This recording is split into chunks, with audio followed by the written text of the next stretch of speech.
कधी असं झालंय का? तुम्हाला काहीतरी बोलायचंय, तुमच्याकडे शब्द आहेत, भावना आहेत, पण आवाजच फुटत नाहीये. इंटरव्ह्यू असो, मीटिंग असो किंवा एखाद्याशी मन मोकळं बोलायचं असो, आतून एकच आवाज येत राहतो, मी चुकले तर? आणि अशाच वेळी नेमकं कुणीतरी सल्ला पण देऊन जातं, इट्स ओके, बी कॉन्फिडंट. अरे पण मी मुद्दाम कॉन्फिडन्स कमी करून थोडीच बोलतेय. बी कॉन्फिडंट असं म्हटल्यावर कॉन्फिडंट होता आलं असतं तर अजून काय हवं होतं? बटन दाबलं की फॅन सुरू होतो, तसा कॉन्फिडन्स सुरू करायचा एखादा स्विच बोर्ड मिळाला असता तर किती बरं झालं असतं. असो, असा एखादा शोध लागेल तेव्हा लागेल, पण तोपर्यंत हा व्हिडिओ शेवटपर्यंत बघा. मला माहितीये या आधी कॉन्फिडन्स वाढवण्यासाठी बरेच व्हिडिओ तुम्ही नक्की बघितले असणार, पण या व्हिडिओ नंतर तुम्हाला एकही या विषयाचा व्हिडिओ बघावा लागणार नाही. कारण कॉन्फिडन्स बद्दल एकूण एक गोष्ट, प्रॅक्टिकल टिप्स मी या व्हिडिओमध्ये देणार आहे. नमस्कार, मी चिन्मयी, मी सायकोलॉजिस्ट आहे आणि या वर्षी तुमचे ठरवलेले गोल्स पूर्ण करण्यासाठी आपल्या चॅनलवर आपण भरपूर व्हिडिओज घेऊन येणार आहोत. त्यासाठी चॅनलला लगेच सबस्क्राईब करा. सेल्फ कॉन्फिडन्स म्हणजे स्वतःवरचा विश्वास, आत्मविश्वास. मी व्हॅल्युएबल आहे, माझे निर्णय योग्य आहेत आणि ठरवलेलं काम मी करू शकते. या विचारांना, बिलीफ्सना सेल्फ कॉन्फिडन्स म्हणजेच आत्मविश्वास म्हणतात. आणि जेव्हा या सगळ्यांच्या जोरावर तुम्ही मनात भीती, शंका असूनही पुढे जात राहता, चॅलेंजला सामोरे जाता, तेव्हा कॉन्फिडन्स तयार होतो. कॉन्फिडन्स म्हणजे फक्त विचार नाहीये, तो विचारांमधून कृतीकडे घेऊन जाणारा पूल आहे. कॉन्फिडन्सवर मुख्यतः 3 गोष्टी परिणाम करतात. पहिली गोष्ट, तुम्ही जन्मतःच काय घेऊन आला आहात, जसं की तुमचे जीन्स, जे तुमच्या मेंदूमधल्या केमिकल्सच्या बॅलन्सवर परिणाम करत असतात.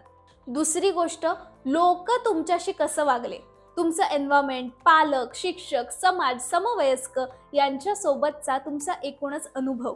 आणि तिसरी गोष्ट, ज्यावर बाय द वे तुमचा सर्वात जास्त कंट्रोल आहे, तुमचे डिसिजन्स, निर्णय आणि तुम्ही घेतलेल्या रिस्क आणि चॅलेंजेस म्हणजेच आव्हानं.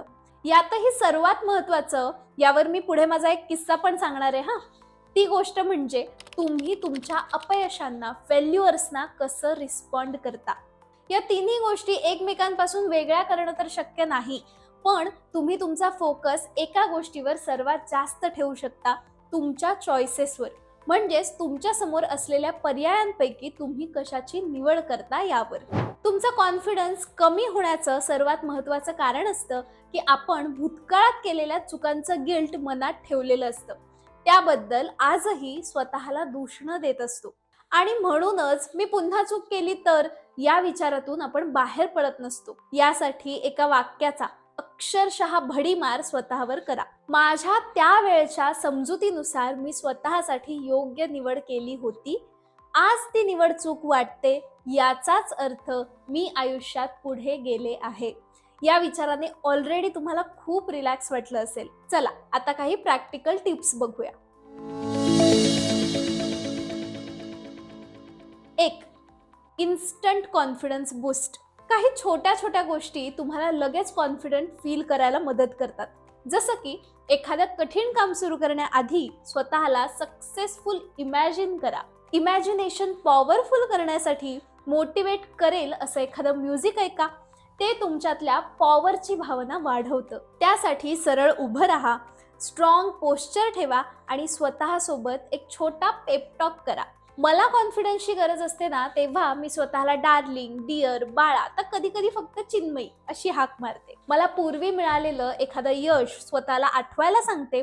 जमलं तर ते यश पुन्हा एकदा स्वतःला फील करायला सांगते आणि क्विकली मी माझ्या स्ट्रॉंग कॉन्फिडंट सेल्फमध्ये प्रवेश करते. तुम्ही पण ही टेक्निक नक्की ट्राय करून बघा आणि मला अनुभव सुद्धा सांगा. टिप नंबर 2, इम्प्रूव्ह होण्यावर विश्वास ठेवा. रोज एक्सरसाइज केली की तुमची शारीरिक ताकद वाढते. कॉन्फिडन्सचं सुद्धा अगदी असंच आहे, तो सुद्धा मसल प्रमाणे डेव्हलप होऊ शकतो. पण जर तुम्ही फिक्स माइंडसेट ठेवलात, मी अशीच आहे, मला लोकांशी बोलताच येत नाही, मला यश मिळतच नाही, असं ठरवून टाकलं तर अडचण आली की तुम्ही लवकर हार मानाल. न्यूरोसायन्सनुसार सराव आणि नवीन गोष्टी शिकण्याने मेंदू मजबूत होतो, कॉन्फिडन्स वाढतो. म्हणून कॉन्फिडन्स हवा असेल तर स्वतःला इम्प्रूव्ह करण्याचा माइंडसेट तयार करा. शेवटची आणि महत्त्वाची टिप, जी शक्यतो आपल्याला कुणीही सांगत नाही, टिप नंबर 3, फेल्युअरचा सराव करा. येस, खरं सांगायचं तर तुम्ही कधी ना कधीतरी फेल होणारच आहात. सगळे होतात, त्यामुळे घाबरून जायचं नाही. पण याचा सराव करण्याचा अप्रोच फक्त टॉप 1% लोकांकडे असतो. J.K. रोलिंगचं जगप्रसिद्ध लेखन हॅरी पॉटर 12 पब्लिशर्सनी रिजेक्ट केलं होतं. बाहेरचे कशाला, भारतातली असंख्य उदाहरणं आहेत. डॉक्टर APJ अब्दुल कलाम यांचं पहिलं स्वप्न वैमानिक होण्याचं होतं, पण एअरफोर्सचा इंटरव्ह्यू ते पास झाले नाहीत. या अपयशाला त्यांनी शेवट मानला नाही, उलट त्यांनी असं काम केलं की सर्वांच्या हृदयावर ठसा उमटवला. भारताचे राष्ट्रपती म्हणून सुद्धा ते आपल्याला लाभले. आणि अशी कित्येक उदाहरणं आहेत. त्या नावांमध्ये तुम्ही पण जोडले जाऊ शकता. कसं ते सांगण्याआधी मगाशी उल्लेख केलेला एक किस्सा सांगते. हल्लीच एका ठिकाणी एक फंक्शन अटेंड करायला गेले होते. माझं प्रोफेशन, काम हे मेंटल हेल्थ, गायडन्स याबद्दल असल्यामुळे मला त्याबद्दल बोलण्यासाठी सेशन्स किंवा वर्कशॉप घेण्यासाठी बोलवत असतात. त्यामुळे अर्थातच ते माझ्यासाठी नक्कीच नवीन नाहीये. पण या फंक्शनला मात्र मी सहज गेले होते. तिथे मला माझ्या एका ओळखीतल्या ताईंनी अचानक स्टेजवर जाऊन बोलायला सांगितलं. मधल्या वेळेत मनातल्या मनात मी काय बोलू हे थोडंसं ठरवून घेतलं, पण स्टेजवर गेले आणि मग काही बोलताच येईना. मग थोडं पाणी घेतलं, स्वतःला काहीसं शांत केलं आणि मग जोपर्यंत चिठ्ठीवर वेळेचा अभाव आहे असं लिहून आलं नाही तोपर्यंत बोलले. थोडक्यात इतके वर्ष बोलण्याची एवढी प्रॅक्टिस असून सुद्धा माझा घसा कोरडा पडला. खरं सांगू तर मनातून मी खूप खजील झाले. माझ्याकडून असं होऊच कसं शकतं असं स्वतःला विचारत राहिले. या प्रसंगाचा इम्पॅक्ट माझ्यावर पुढे 2 ते 3 दिवस राहिला. नंतर मात्र मी म्हटलं, इट्स ओके चिन्मयी, होतं असं कधी कधी. पुढच्या वेळीसाठी तू स्वतःवर काय काम करशील? आणि लगेच उत्तरं सापडायला लागली.